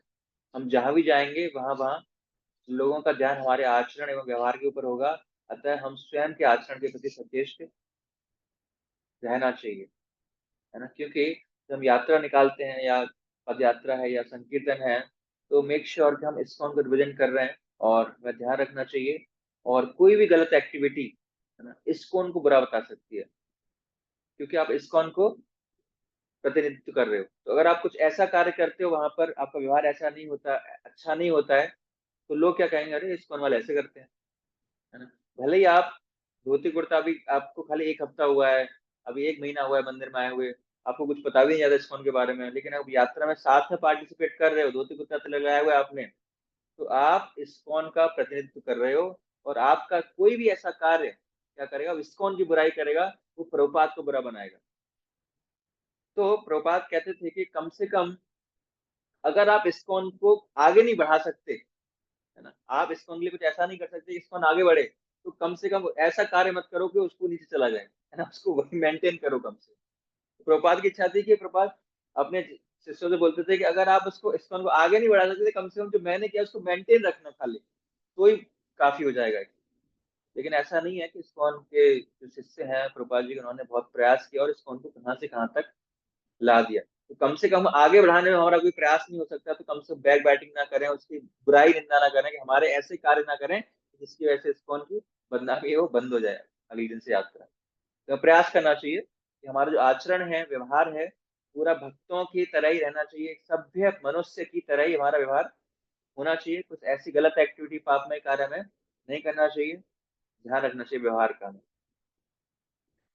सदैव नम्र तथा दूसरों को सहयोग देने के लिए तत्पर रहें। यदि कोई हमें क्रोधित करने के लिए प्रेरित कर रहा हो, तब भी हमें क्रोध नहीं करना चाहिए। सबके सामने क्रोध प्रकट करना सबसे निम्न कोटि का या गलत प्रचार है। तो जब हम यात्रा में जाते हैं तो किसी भीड़ भाड़ होती है, कभी किसी कंधा लग गया, कुछ हो गया, चोट लग गई, तो हमें क्रोध व्यक्त नहीं करना चाहिए। सोचना है कि ठीक है, किसी ने जानबूझ के नहीं किया है ना, भीड़ है, किसी का लग गया धक्का, क्या कर सकते हैं उसको। तो सबके सामने अगर हम क्रोध व्यक्त करेंगे, दूसरे व्यक्ति को फिर क्रोध आएगा, तो वहां का जो माहौल है पूरा चेंज हो जाएगा। और जैसे हम पब्लिकली जब संकीर्तन निकालते हैं, तो बाहर की पब्लिक जो है वो भी हमें देख रही होती है, ऑब्जर्व कर रही होती है। और अगर हम ऐसा व्यवहार करेंगे तो वो कभी इस्कॉन मंदिर नहीं आएंगे, अरे इस्कॉन वाले ऐसे होते हैं, मैं तो नहीं, मैं तो सुना था बहुत अच्छे होते हैं, ये करते हैं वो करते हैं, तो फिर वो कभी भक्त नहीं बनेगा। तो दुष्प्रचार हम करेंगे अगर ऐसा हम कार्य करते हैं। इसीलिए हमें क्रोध व्यक्त नहीं करना है, अपने क्रोध को शांत करना है, और ये गलत प्रचार है। भक्तों से अथवा अन्य लोगों से वाद विवाद अथवा झगड़ा ना करें। यदि मतभेद हो अथवा कोई विवादास्पद स्थिति हो, तो सबकी उपस्थिति में वाद विवाद ना करके उसका हल शांतिपूर्वक तथा संभव हो तो आपस में ही करके प्रयास करें। तो अगर कुछ, जैसे कई बार मतभेद होते हैं, तो मैं सबके सामने उसका हल सॉल्यूशन नहीं निकालना है ना, वहां पर उसको शांत करना है, जैसे चल रही चीजें। अगर बाद में हम प्राइवेट में जाके मीटिंग करके उसका सॉल्यूशन निकाल सकते हैं, लेकिन सबके सामने हमें मित्रवत व्यवहार ही करना है, कि लोग इंस्पिरेशन लें हमसे, लोग सीखें हमारी एक्टिविटीज से। जैसे मैंने बताया, व्यवहार ही प्रचार है ना। अगर हम अच्छा व्यवहार रखेंगे, तो कई लोग जो बाहर के लोग हैं वो हमसे जुड़ना चाहेंगे हमारे व्यवहार को देखकर, है कि आप कैसे शांत रहते हो, कैसे आप इतने सहनशील हो, कैसे इतने लोगों को सहन करते हो, आप क्यों रिएक्ट नहीं करते, क्या ऐसा क्या करते हो आप, तो लोग पूछेंगे आपसे आके। अगर हम ऐसा उदाहरण सेट करेंगे तो लोग आपसे पूछेंगे। तो इसीलिए हमें सहनशीलता का पालन करना है, विनम्रता का पालन करना है, कि जिससे कि लोग इंस्पिरेशन ले सकें। अन्य लोग भी कीर्तन नृत्य करें, इसलिए उन्हें उत्तेजित करके उन पर टिप्पणी एवं उनके साथ जबरदस्ती ना करें। तो उन्हें हम इंस्पायर कर सकते हैं, है ना। कई बार क्या होता है कि 10 लोग नाच रहे हैं, तो सामने व्यक्ति खड़ा है तो उसका मन कर रहा है, लेकिन अंदर से थोड़ा सा डर है या ईगो है, मैं कैसे डांस कर सकता हूँ सड़क पे सबके सामने। तो वो चाह रहा है लेकिन डांस कर नहीं पा रहा, तो उनको इंस्पायर कर सकते हैं, थोड़ा सा इशारा करके आओ बुला सकते हैं। तो आधे लोग इशारा करने पा जाते हैं, कुछ लोग थोड़ा हाथ पकड़ के हम लेके आ सकते हैं, तो आ जाएगा। अब वो नहीं आ, हाथ पकड़ के भी आपने इशारा कर नहीं आ रहा, तो उसे जबरदस्ती खींचना है उसको, तो फिर अपराध है। अगर वो नहीं आना चाह रहा तो हम इंस्पायर कर सकते हैं, बुलाने का प्रयास कर सकते हैं, हाथ थोड़ा पकड़ के थोड़ा बुलाने का प्रयास कर सकते हैं, तब भी नहीं आ रहा तो उसको हमें छोड़ देना चाहिए, है ना। उसको ये ना लगे मेरे से जबरदस्ती मेरे साथ की जा रही है, तो उसको बुरा लगेगा, वो अपराध होगा फिर। प्रसाद इधर उधर न फेंकें। जिन भक्तों को हार या प्रसाद वितरण की सेवा दी गई है, उन्हें व्यक्तिगत रूप से सभी को उसका वितरण करना चाहिए। तो वितरण आराम से करें। अगर प्रसाद वितरण कर रहे हैं तो आप ऐसा नहीं अपने लोगों को देख देख के आप प्रसाद दे रहे हैं, या शकल देख के प्रसाद दे रहे हैं, तो ऐसा नहीं करना। जो व्यक्ति आ रहा है आपके पास, आप उसको प्रसाद देना है। क्वांटिटी थोड़ा अपने हिसाब से हम देख सकते हैं, कितना प्रसाद बचा है तो क्वांटिटी थोड़ा हम कम ज्यादा कर सकते हैं, व्यक्ति के हिसाब से नहीं, प्रसाद को देखने के हिसाब से। सड़क पर चलते हुए अथवा खड़े रहकर खाना शिष्टाचार नहीं है। रथ यात्रा के दौरान रास्ते के दुकानों से खाद्य पदार्थ खरीदना उचित नहीं है। फिर भी इस्कॉन के शुभचिंतकों द्वारा रथ यात्रा के दौरान कई पानी शरबत आदि को आदरपूर्वक स्वीकार करने में कोई आपत्ति नहीं है। तो बाहर दुकानों से कोई परचेजिंग नहीं करनी है। जो रथ यात्रा के दौरान जो सामान, बहुत सारे स्टॉल मिलते हैं, रास्ते में प्रसाद मिलता है, तो उसको हम स्वीकार कर सकते हैं। अगर बैठने की जगह नहीं है तो खड़े होकर भी ले सकते हैं, नहीं तो प्रयास करें किसी स्थान पर बैठकर, चाहे हम पानी पी रहे हैं, जूस पी रहे हैं, प्रसाद पा रहे हैं, कुछ भी पा रहे हैं, हमें बैठकर ही उस चीज को लेना चाहिए, खाद्य पदार्थों। कृपया गलत व्यवहार, इन सभी बातों का परित्याग करें। लोगों के बीच हमारा व्यवहार अत्यंत सम्मानजनक होना चाहिए। अत्यधिक मजाक, एक दूसरे को धक्का, एक दूसरे की तरह ढूंढी देखने के लिए स्पर्धा, ये सारे कार्य हमें नहीं करने चाहिए। कोई धक्का देना, जैसे जबरदस्ती किसी को धक्का दे दिया आगे बढ़ने के लिए, चरण ढूंढ लेने के लिए, अच्छा चरण है उसके धूल लेने के लिए प्रयास करना, जो जोर जबरदस्ती करना, तो ये सारा बर्ताव जो है पब्लिकली हमें नहीं करना चाहिए। और ये उतना उचित उदाहरण प्रस्तुत हम नहीं करते हैं, इससे कि इस्कॉन की हमें बदनामी सुनने को मिल सकती है। तो इन चीजों का हमें ध्यान रखना चाहिए। कुछ सामान्य शिष्टाचार है, जिस प्रकार अगर हम यात्रा में जाते हैं तो हमारी जो पारंपरिक वेशभूषा है वही हमें पहनना चाहिए। ऐसा नहीं वेस्टर्न ड्रेस पहन रहे हैं तो कुछ ऐसे आपत्तिजनक कपड़े हमने पहने हुए हैं, ऐसी ड्रेसेस हमें नहीं उपयोग करनी चाहिए। तो माताएं साड़ी पहन सकती हैं, और जो प्रभु जी हैं वो धोती कुर्ता, जो हमारा वैष्णव वेशभूषा है, और तिलक कंठीमाला लगाकर हम यात्रा में जाएंगे तो और अच्छा वातावरण वहां का बनेगा अगर हम ऐसा जाते हैं तो।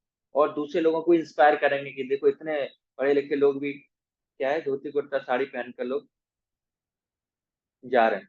फैशनेबल टोपी तथा चश्मों का प्रयोग पूर्णतः प्रतिबंधित है। ऐसे नहीं, बहुत अच्छी हम टोपी लगा रखी है, सन ग्लासेस बहुत अच्छे लगा रखे हैं, तो बचे उन सब चीजों से until unless बहुत विशेष रूप से आवश्यकता नहीं है उसकी, तो हमें उनका प्रयोग नहीं करना चाहिए। सदैव दूसरे को प्राथमिकता दें, विशेष रूप से प्रसाद लेते समय, है ना। जैसे प्रसाद की लाइन लगी तो सबसे आगे आगे लग जाते हैं। जैसे मैंने बताया, अगर हमारा सेक्रीफाइस कुछ नेचर होना चाहिए, जो ओल्ड एज के हैं, बाकी लोग हैं, तो उनको हमें आगे करने का मौका देना चाहिए कि पहले आप प्रसाद लीजिए, जितना हम बेस्ट कर सकते हैं।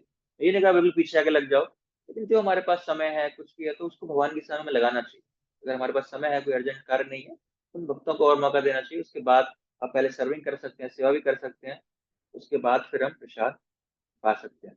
स्त्री तथा पुरुषों के आपसी व्यवहार में उचित अंतर रहना चाहिए। तो कुछ जरूरी सेवा नहीं है तो आपस में ऐसे फ्रेंडली हमें लूज टॉक आपस में स्त्री पुरुष को नहीं करनी चाहिए। अगर कुछ सेवा के तहत कोई आवश्यक नहीं है तो हमें ऐसा नहीं करना चाहिए। फिर पद यात्रा है, तो ये सब बहुत ही बेसिक नियम है पद यात्रा वगैरह, तो हम बहुत जल्दी जल्दी इसको करें। पद यात्रा है, पद यात्रा के समय हमें सदैव अनुशासित रहना चाहिए। जहाँ आवश्यक हो वहाँ अनुशासित ढंग से पंक्ति लगाएं। पद यात्रा के समय जहाँ आवश्यक हो समय पर उपस्थित रहें। पद यात्रा के समय धैर्यपूर्वक व्यवहार करें, तो दूसरों की सुविधा का विचार करें, धक्का मुक्की ना करें। और जैसे मैंने बताया, शरबत पानी इत्यादि जहाँ भी मिल रहा है उसको हम पी सकते हैं बैठकर या फिर खड़े होकर भी, अगर बैठने की फैसिलिटीज नहीं है तो। कुछ भक्त पदयात्रा के समय आगे आए तथा जहाँ शरबत पानी इत्यादि दिया जाना है वहां जाकर निम्नलिखित बातों की पुष्टि करें कि जहाँ पे स्टॉल लगा हुआ है तो पहले से कुछ भक्त जा सकते हैं आगे और देख सकते हैं कि शरबत इत्यादि वितरण के लिए एक की अपेक्षा एक टेबल हो, है ना। मेक श्योर कि सबको सर्विंग के लिए प्रॉपर लोग हैं कि नहीं है वहां पर, तो ये सारी चीज हम देख सकते हैं। पहले जाके सेवा का भाव से हम जा सकते हैं। जरूरी नहीं है कि हमें वो सेवा दी गई है, सेवा दी गई है तब तो आपको करना ही करना है। अगर सेवा नहीं भी दी गई है तो भी वॉलंटरी स्वेच्छा से हम कुछ ऐसी सेवाओं को, ऐसी यात्राओं में ले सकते हैं, तपस्या कर सकते हैं। जिस प्रकार हम नवद्वीप मंडल परिक्रमा करते हैं तो वहां पर वॉलंटरी सेवा करते हैं, तो पहले भूख लग रही होती है, पहले से लाइन में बैठ जाते हैं, तो ऐसा नहीं करना चाहिए। हम पहले सर्विंग करें, अच्छा है, पहले लोगों को मौका दें, उसके बाद हम सेकंड सर्विंग में बैठेंगे तो अच्छा रहेगा। जितना हम तपस्या करेंगे, जितना भक्तों की सेवा करेंगे, उतनी ही हमारी यात्रा या पद यात्रा वो सक्सेसफुल होगी, सफल होगी। और जितना हम भोग करेंगे उतना हमें उसका सफलता का क्रेडिट या हमको उतनी यात्रा सफल नहीं मानी जाएगी। और ग्रंथों का हमें वितरण करना है। जब हम यात्रा करते हैं तो उचित ग्रंथ हमारे पास होने चाहिए। अगर हमारे पास और कोई सेवा नहीं है तो कम से कम ग्रंथों की सेवा कर सकते हैं, प्रचार कर सकते हैं, भक्तों को रजिस्टर कर सकते हैं मंदिर के प्रोग्राम्स के लिए। माताओं को पदयात्रा के समय सौम्य नृत्य करना चाहिए, रथ खींचते समय तथा चलते समय उत्साहपूर्वक कीर्तन करना चाहिए। तो विशेष रूप से ध्यान रखना चाहिए कि जो एटिकेट्स हैं, माता प्रभु जी अलग अलग चलें। इस प्रकार दो रथ होते हैं तो दो रस्से होती है, तो एक तरफ प्रभु जी खींचते, एक तरफ माता जी खींचते हैं। या फिर जैसे परिक्रमा हम करते हैं नवदीप मंडल में, तो ऐसा अनाउंसमेंट किया जाता है कि पहले आगे प्रभु जी रहेंगे, पीछे माता जी का ग्रुप रहेगा। तो मिक्सिंग ना करें, एक अपने आचरण से अपने सही से उदाहरण प्रस्तुत करें कि लोग कहें कि देखो कितना एटिकेट्स है, कितना डिसिप्लिन है इन लोगों में, कितना फॉलो कर रहे हैं। समय समय पर दी जाने वाली सूचनाओं का अच्छी तरह पालन करें, जो सूचना है उनका पालन करें, इधर उधर ना जाएं। पदयात्रा के दौरान 3-4 भक्तों का एक साथ छोटा समूह बनाकर गप्पे मारना, यहाँ वहां भटकते रहना इत्यादि बातों का परित्याग करें। तो ऐसा नहीं करना हमको कि 3-4, जैसे मैंने बताया पहले कि भक्तों का हमने ग्रुप बना रखा है, वो अलग ही काम कर रहे हैं। ऐसे हर यात्रा में कुछ लोग होते हैं, उनको यात्रा से कोई मतलब नहीं होता। 2-3 लोग ग्रुप बनाया और अपना कहीं स्नान करने चले गए, कहीं घूमने चले गए, कहीं पराठे खाने चले गए, किसी मंदिर चले गए, तो फिर उनको उतना लाभ नहीं मिलेगा। वो भक्ति में ऐसे ही रहेंगे।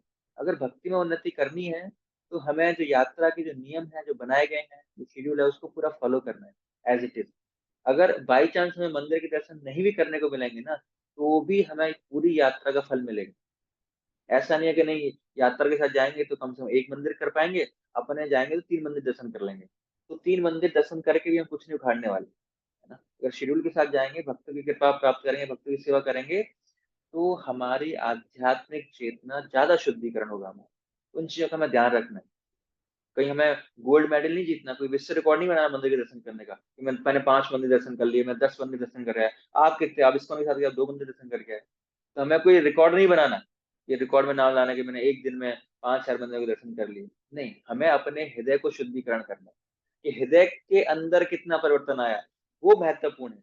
और वो कब आएगा, जब हम भक्तों के साथ रहेंगे, तब वो आएगा। अगर भक्तों से अलग जाएंगे तो वो नहीं आएगा। पद यात्रा में सम्मिलित भक्त रथ से योग्य अंतर पर रहें। कुछ विशेष कारणों से यदि रथ रुका है, तो रथ के सम्मुख स्थित पद यात्रियों को भी रुकना चाहिए। और भोग इत्यादि अर्पण, जिन्हें स्थानीय जगन्नाथ जी के लिए फल फूल भोग इत्यादि अर्पण करना हो, तो उन्हें अपने घर के पास के उस स्थान पर एकत्रित रहना चाहिए जहाँ रथ रुकने वाला। अगर हमारी सेवा है कि हमने रथ यात्रा जा रही है हमारे घर के सामने से, तो मैं गेट पर भगवान के स्वागत के लिए पहले से खड़े रहना चाहिए। और जो भी सामान हम ऑफर करने वाले हैं, पहले से तैयार कर रहना चाहिए। ऐसा नहीं भगवान का रथ आ गया, रुक रहा है, हम बाद में अरेंजमेंट कर रहे हैं, भगवान को वेट करना पड़ रहा है हमारे लिए। तो भगवान को वेट नहीं कराना हमको। सारी सामग्री, सारी वस्तुएं हमें पहले से ही तैयार करके रखनी है, तुरंत आते ही भगवान की सेवा स्टार्ट कर दें। रथ यात्रा में यदि पशुओं का भी सहभाग हो, मतलब पशु कई बार जैसे घोड़े हैं, हाथी हैं, वो लोग भी पार्टिसिपेट करते हैं अन्य माध्यमों से, तो उनको हमें तंग नहीं करना चाहिए, छेड़खानी उनसे नहीं करनी चाहिए। और उसके बाद जो रथ यात्रा है या संकीर्तन है, उसमें कीर्तन कैसा होना चाहिए कि हमारा नृत्य आनंदित तथा भक्तिमय हो। जब कीर्तन का वेग बढ़े, तो हमें भी और अधिक उत्साही होना चाहिए, परंतु हमारे उत्साही से हमारी विशेष मर्यादा का उल्लंघन ना हो, इसका पूरा ध्यान रखें। जब कीर्तन होता है, तो विशेष रूप से हमें लाइन लगाकर और एक रिदम में नृत्य करना चाहिए। और जब हम एक रिदम में नृत्य करते हैं, तब वो जो आम पब्लिक है, उसको वो बहुत ही आकर्षित प्रतीत होता है। भले हम कितना भी उल्टा ढंग से नाचेंगे, कुछ करेंगे, लेकिन हम एक रिदम में 20 लोग हैं, 20 लोग एक साथ पैर आगे जा रहे हैं, एक साथ पीछे जा रहे हैं, एक साथ वो घूम रहे हैं, तो वो जो रिदम है, भले ही बहुत सिंपल नृत्य करेंगे, लेकिन वो रिदम जो है, वो सभी लोगों को बहुत आकर्षित करेगा। तो इसीलिए जो नृत्य कर सकते हैं, उनको एक रिदम में आकर बाहर सामने आकर, चाहे माता है प्रोजेस को अलग नृत्य करना चाहिए, जो बाहर वालों को बहुत आकर्षित करता है। और ये प्रचार करने का उनको बहुत सबसे अच्छा साधन है। तो ये प्रीचिंग अपॉर्चुनिटी है। अगर हम ऐसा करेंगे, तो बाकी लोगों को फेवरेबल होंगे, वो भी आना चाहेंगे। अच्छे, कितने अच्छे लोग हैं, उनके मन को बहुत सुकून लगेगा। तो कीर्तन में उत्साह से गाएं और नृत्य करें। ऐसा नहीं हम बिल्कुल चल रहे हैं रथ यात्रा में, बिल्कुल मुंह लटका के चल रहे हैं, पता नहीं ऐसा लग रहा है जैसे सब यात्रा में जा रहे हैं। तो ऐसा नहीं जाना है, हम ऐसा नहीं करना है। कीर्तन अगर रथ यात्रा में हम जा रहे हैं प्रोग्राम में, तो पूरा उत्साही रहना चाहिए, आनंद आना चाहिए, चेहरे पर खुशी होनी चाहिए आपके, कीर्तन जोर जोर से गाना चाहिए, और खूब अच्छी तरह से उत्साह से हमें नृत्य भी करना चाहिए जब तक हमारे शरीर में जान है। तो पूरा पसीने में लोथ-पोथ, लोगों को लगना चाहिए कि हाँ, आप उत्साह से कुछ डांस किया, है ना, पूरे कपड़े पसीने भीग गए आपके, तब कुछ लगेगा कि हाँ, आप कुछ कीर्तन किया, कुछ डांस किया। कौन कब कितने समय के लिए कीर्तन करेगा इसकी सूची बनानी चाहिए तथा कीर्तन सेवा के प्रमुख व्यक्ति को इस सूची की पूरी जानकारी होनी चाहिए। तो पहले से हमें शेड्यूल बनाना है पूरा, कौन सा स्लॉट किसका रहेगा। ऐसा नहीं कोई भी आ गया, उसको गाने का मौका नहीं मिला, वो नाराज हो गया। पहले से मैं शेड्यूल बनाना चाहिए और प्रयास करना चाहिए कि जो कोई भी अच्छा गा सकता है उसको हमें गाने का मौका देना चाहिए कीर्तन में। कीर्तन सेवा का प्रमुख भक्त ही इस बात का निर्णय लेंगे कि किस स्थान पर कितनी देर रुकना है। तो एक व्यक्ति की सेवा होना चाहिए कि किस स्थान पर कितना रथ रुकेगा। ऐसा नहीं 4 लोग हैं, 4 लोग मालिक बने हुए हैं, उसने वहां रुकवा दिया उसने वहां रुकवा दिया, नहीं। एक व्यक्ति लीडर होना चाहिए, उसको पता है कि किस व्यक्ति को कितनी देर के लिए कहाँ पर रुकना है, कितनी देर के लिए वहां पर क्या सेवा है। करताल तथा मृदंग वादकों के एक दूसरे सहयोग करके तालबद्ध कीर्तन करने में सहायता करनी चाहिए, है ना। तो जो करताल मृदंग प्लेयर हैं उनको ताल में बजाना चाहिए, और हम लोग भी इंस्ट्रूमेंट बजा सकते हैं, लेकिन हमें प्रयास करना है कि जो ताल लय ऑलरेडी बज रहा है उसमें, तो उसी सुर ताल में हमें बजाने का प्रयास करना चाहिए। अगर हम नहीं बजा पा रहे तो जबरदस्ती नहीं करनी, उससे क्या होगा कि जो वातावरण है वो दूषित होगा, उससे वातावरण में फर्क आएगा। इसीलिए अगर हम अच्छा बजा सकते हैं तभी हमें बजाने का प्रयास करना है। कोई भी इंस्ट्रूमेंट नहीं बजाना चाहते तो हम इग्नोर कर सकते हैं। और जो कीर्तन के जो गायक का वेग है, जिस ध्वनि में वो गा रहा है उसके साथ हमें मैच करना चाहिए। कीर्तन गायक जिस राग धुन में गा रहे हैं उसी धुन में हमें सभी को गाना चाहिए। तो जिस धुन में, जिस ताल में, जिस सुर में जो लीड सिंगर है वो जो गा रहा है, तो उसी सुर ताल में, उसी धुन में हमें भी गाना चाहिए। ऐसा नहीं वो टोन अलग गा रहा है और हम जो लोग टोन गा रहे हैं वो अलग गा रहे हैं, तो ऐसा नहीं करना चाहिए। दोनों की जो टोन है वो सेम होनी चाहिए, एक ही स्तर पर होनी चाहिए। इसके अलावा कुछ सामान्य नियम है पंडाल, जैसे हम हाउस प्रोग्राम करते हैं, पंडाल प्रोग्राम होते हैं जहाँ बड़े बड़े पंडाल लगा के प्रोग्राम किए जाते हैं, तो वहां पर भी कुछ एटिकेट्स का हम पालन कर सकते हैं। जैसे पंडाल में होने वाले कार्यक्रमों के समय या तो भक्त दी गई सेवा करें अथवा पंडाल में होने वाले प्रवचन और कीर्तन आदि कार्यक्रमों में सक्रिय भाग लें। तो ऐसे इधर उधर नहीं घूमना है हमें। तो या तो हमारे पास कुछ सेवा होनी चाहिए, उस सेवा को हम एग्जीक्यूट कर रहे हैं, या फिर अगर हमारे पास कोई सेवा नहीं है तो हम पंडाल में जो प्रोग्राम चल रहा है तो कीर्तन श्रवण इत्यादि को ध्यान पूर्वक करें। तो दो ही सेवा, या तो हम प्रैक्टिकल की सेवा करें या फिर हम कीर्तन और श्रवण की सेवा उस स्थान पर बैठकर कर सकते हैं। प्रसाद के समय अतिथि बच्चों तथा माताओं को प्रधानता दें। जैसे प्रसाद में अगर एक ही लाइन है तो उन लोगों को, बच्चों को, माताओं को, और जो वृद्ध हैं, अतिथि हैं, जो गेस्ट हैं हमारे, तो उनको पहले मौका देना चाहिए। या अगर पॉसिबल है तो जो गेस्ट के लिए प्रसाद ही अलग करना चाहिए, वो कॉमन प्रसाद में उनका प्रसाद ना हो। प्रसाद वितरण करते समय भक्त योग्य मात्रा में ही, अर्थात न अधिक और न कम, और प्रेम पूर्वक प्रसाद वितरण करें। प्रसाद वितरण उद्दंड तथा दूसरों को खराब लगे ऐसा व्यवहार ना करें। प्रसाद कम हो तो वितरक नम्रता तथा चतुराई पूर्वक उसका वितरण करे। लोग जब प्रसाद वितरण के पर आए तब उन्हें भगाना नहीं चाहिए। तो ये एक खास बात है, जब हम प्रसाद वितरण कर रहे हैं तो हमें बुद्धि का इस्तेमाल करना चाहिए कि योग्य मात्रा, अगर हमारे पास क्वांटिटी है तो उस क्वांटिटी को देखकर, मात्रा को देखकर हमें प्रसाद वितरण करना है कि इतने लोग आने वाले हैं, तो उसी हिसाब से हिसाब लगाकर हमें एक कर्ची, दो कर्ची, जितना भी देना है, कि मेक श्योर सबको प्रसाद मिल पाए। तो प्रेम पूर्वक प्रसाद बहुत ही उत्साह से करें, हंसमुख चेहरे से करें। ऐसा नहीं व्यक्तियों के चेहरे देखकर हमारा चेहरा फेस चेंज हो रहा है, ऐसे तू भी आ गया, ये भी आ गया, ये वहां से पीछे से आ गया, नहीं। जो भी वहां पर आ रहा है प्रेम पूर्वक उसको प्रसाद देना चाहिए। तो बहुत ही उद्दंड या दूसरों को खराब लगे ऐसा व्यवहार आपस में नहीं करें। उनके सामने एक अच्छा उदाहरण प्रस्तुत करना चाहिए कि वो लोग कुछ सीख कर जाएं, यहाँ से कुछ पॉजिटिविटी यहाँ से लेकर, कुछ नेगेटिव होकर ना जाए यहाँ से। तो प्रसाद भी नहीं मिला और नेगेटिव भी हो गया, आगे से कभी इस्कॉन में आएगा ही नहीं। तो ऐसा नहीं करना चाहिए हमको। अगर प्रसाद कम है तो बहुत ही चतुराई पूर्वक हमें क्वांटिटी जो है धीरे धीरे कम कर देनी चाहिए, कि जितने भी लोग आ रहे हैं सबको देना चाहिए कुछ ना कुछ जो हमारा प्रसाद है, किसी को वहां से भगाना नहीं चाहिए हमको। तो जो पब्लिक प्रसाद है वो सबके लिए है, वो किसी विशेष समुदाय के लिए प्रसाद नहीं है। तो हमें जो कोई भी आ रहा है उसको हमें सम्मान देना चाहिए और उसको यथा उचित जो प्रसाद हमारे पास है उसको देना चाहिए। इसके बाद कुछ सर्व सामान्य नियम है कि हमें जो सेवा दी गई है उसे निपुणता से तथा उत्तरदायित्व के साथ करना चाहिए। हम जिस स्थान पर सेवा कर रहे हैं वह स्थान अथवा वह सेवा उस सेवा के प्रमुख व्यक्ति को सूचित किए बिना छोड़कर हमें नहीं जाना चाहिए। अगर हमें कोई सेवा दी गई है और हमारे ऊपर कोई लीडर है जो सेवा को देख रहे हैं ऊपर से, तो हमें प्रयास करना है कि अगर हम सेवा नहीं कर पा रहे हैं, कुछ दिक्कत आ रही है, तो उनको रिपोर्ट करें। या फिर हम सेवा को छोड़कर जाना चाहते हैं, कुछ अर्जेंट घर पे काम है या किसी और स्थान पर काम है, कुछ सेवा है, तो हमें इन्फॉर्म करना चाहिए कि प्रभु जी मैं वहां छोड़कर जा रहा हूँ, तो कृपा करके कुछ अरेंजमेंट वहां पर आप कर सकते हैं। ऐसा नहीं बिना बताए आप सेवा छोड़ के चले गए और बाकी भगवान की सेवा खराब हो गई, तो ऐसा नहीं करना चाहिए। अभिभावक अपने बच्चों को ध्यान रखें, विशेष रूप से पद यात्रा एवं पंडाल में, तो बच्चों का विशेष ध्यान रखना चाहिए। ऐसा ना हो खो गया, बाद में अनाउंसमेंट करानी पड़ रही है, और तो क्या होगा, बच्चा तो खो गया, उनका भी पूरा जो वातावरण है चेंज हो जाएगा, उनका भी फिर भगवान की सेवा बनने लगेगा पेरेंट्स का। तो ऐसा वातावरण ना क्रिएट हो, ऐसी चेतना हमारी ना हो। उससे अच्छा है कि जो हमारे गैजेट्स हैं या बच्चे हैं उनका हम पहले से ही ध्यान रखें। आप अपनी महत्वपूर्ण वस्तुओं तथा धन के लिए स्वयं उत्तरदायी हैं। आपको जितने धन की आवश्यकता है उतना ही लेकर जाएं तथा उसका उचित ध्यान रखें। तो जो गैजेट्स जैसे मैंने बताया उनका विशेष रूप से ध्यान रखने की आवश्यकता होती है, और दूसरे ब्लेम नहीं कर सकते, नहीं वहां पर इसको हम ये रथ में गए थे, वहां ये हो गया वो हो गया। हम खुद जिम्मेदार हैं, हम खुद ही रखवाली करनी चाहिए। तो यात्रा में पब्लिक में बहुत सारे लोग आते हैं और कुछ लोग उसी चीज के लिए आते हैं खाली, तो उनका भी काम भगवान पूरा करते हैं। रहने वाले स्थान को छोड़ने से पूर्व इस बात की जांच कर लें कि कोई वस्तु छूट ना जाए।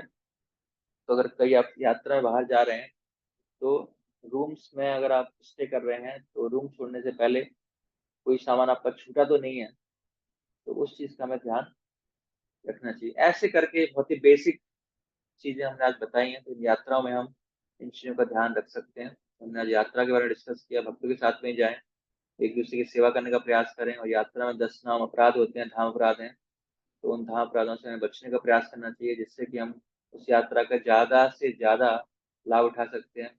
शोभा यात्रा, जब रथ यात्रा होती है, संकीर्तन निकलता है, तो विशेष आचरण प्रस्तुत करना चाहिए कि क्योंकि हम इस्कॉन को प्रतिनिधित्व कर रहे हैं। अगर हम कुछ गलत काम करते हैं तो वो ऐसा माना जाएगा इस्कॉन गलत काम कर रहा है, इस्कॉन की बुराई होगी। तो कम से कम अच्छा नहीं कर सकते इस्कॉन के लिए, तो कम से कम बुरा ना करें। पुस्तकों का वितरण कर सकते हैं, बाकी भक्तों की सेवा कर सकते हैं, कीर्तन सही तरह से करना है, उत्साह से नृत्य करना है, उसी रिदम में गाना है, रिदम में नृत्य करना है। और पंडाल कार्यक्रमों में हमें ध्यान रखना है कि सेवा करना है या फिर अन्य प्रवचन कीर्तन में उसको भाग लेना है। तो ये आज हमने चर्चा किया, छोटा सेशन था आज का। तो किसी को प्रश्न है तो प्रश्न पूछ सकते हैं।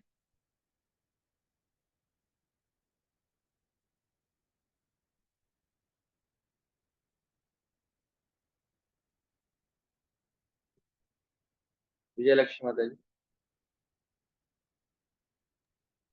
हरे कृष्ण प्रभु जी। प्रभु जी, जैसे हम रथ यात्रा में जो सेवा करते हैं बुक डिस्ट्रीब्यूशन का, उसमें हम किसी आदमी को जबरदस्ती कर देते हैं, तो वो करनी चाहिए कि नहीं करना चाहिए? मतलब हमें उतना इंस्पायर करना है कि जब तक वो नेगेटिव ना हो, है ना। हम कुछ भी कर सकते हैं, कोई दिक्कत नहीं, बस वो नेगेटिव ना हो, है ना। जबरदस्ती मतलब हम इंस्पायर कर सकते हैं, बता सकते हैं, उसकी चर्चा कर सकते हैं, हाँ। उसका लाभ इंपोर्टेंस बता सकते हैं उसको, हंस हंस हंस के, मतलब तो वो व्यक्ति पर डिपेंड करता है हम कितना उसको करना है। ऐसा ना वो नेगेटिव होके जाए, बाद में किताब भी नहीं दे पाए हम और उसको नेगेटिव भी कर दिए, तो ऐसा नहीं होना चाहिए। तो बाद में अगर उसने नहीं मिली ठीक है। तो भी उसका थैंक यू बोलना चाहिए, मुझे कोई दिक्कत नहीं है, नेक्स्ट टाइम फिर मिलेंगे। तो ऐसे हंसी मजाक में उसको हंसते हंसते विदा करना, उसको ऐसा लगे कुछ अपराध नहीं हुआ। ठीक है। हरे कृष्ण। हरे कृष्ण। वीना चोपड़ा माता जी। हरे कृष्णा प्रभु जी। जैसे हम लोग अभी आपने बताया, जैसे रथ यात्रा में या शोभा यात्रा कुछ भी होता है, जैसे अभी हमारी वो थी जगन्नाथ जी की, तो बुक डिस्ट्रीब्यूशन के लिए हम जाते हैं तो हम लोग आगे आगे जैसे चले जाते हैं, है ना, बुक डिस्ट्रीब्यूशन। तो क्या वो सही है? वो तो जैसे अभी हमें मना किया है कि अकेले आप लोगों ने नहीं वो करना, अभी 2-3 साथ हो लेडीज, मतलब जो माताएं हैं वो 2-3 साथ होनी चाहिए, अकेले से नहीं करना। तो वो भी क्या ग्रुप में मतलब आएगा या वो कर सकते हैं? मतलब वो तो हम फिर रथ से बिल्कुल अलग हो जाते हैं ना। हाँ नहीं नहीं, ऐसा हम भगवान की सेवा के लिए ये कार्य कर सकते हैं और ठीक। कोई दिक्कत नहीं है उसमें आगे निकलने में। फिर भी हम प्रयास करें, जब हम ऐसे पब्लिक के लिए कुछ करते हैं तो 2 माताएं साथ में तो अच्छा है, थोड़ा प्रोटेक्शन के लिए अच्छा है। बाकी की बाहर कौन व्यक्ति मिलेगा, कैसा मिलेगा। तो अगर हम डिस्ट्रीब्यूशन भी कर रहे हैं तो 2 लोग साथ में जाएंगे तो अच्छा रहेगा, वेल प्रोटेक्टेड रहेंगे।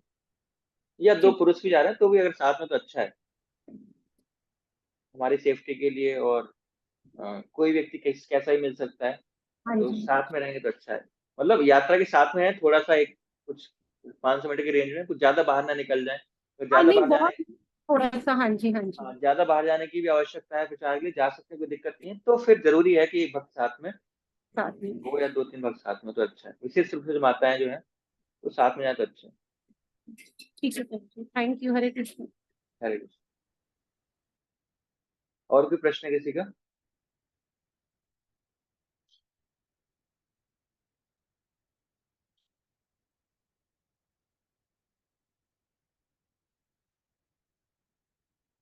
ठीक है, तो आज हमारे पास समय है, और कल की जो क्लास है वो गृहस्थ आश्रम के ऊपर होगी, और कल की क्लास आप सबके लिए मैंडेटरी नहीं है, आप आना चाहे आ सकते हैं, आप नहीं आना चाहते नहीं आ सकते। कल की वॉलंटरी क्लास है।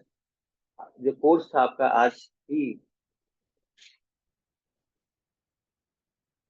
जो कोर्स है हमारा आज समाप्त होता है।